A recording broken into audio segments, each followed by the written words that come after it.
గోంగూర పచ్చడి అంటే ఇష్టం ఉండని వాళ్ళు ఎవరూ ఉండరు. ఒకసారి ఈ విధంగా చేయండి, మంచి రుచిగా ఉంది.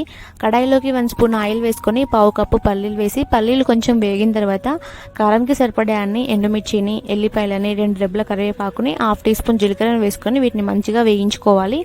ఇవి వేగిన తర్వాత వీటిని మిక్సీ జార్లోకి వేసేసి, ఇప్పుడు అదే కడాయిలోకి 1 స్పూన్ ఆయిల్ వేసుకొని మనం నీట్గా వాష్ చేసి పెట్టుకున్న గోంగూరను వేసుకొని కలుపుతూ మెత్తగా అయ్యేంత వరకు ఉడికించాలి. ఇది ఉడికేలోగా మనం ముందుగా మిక్సీ జార్లోకి వేసిన వాటిని మిక్సీ పట్టేసేయండి.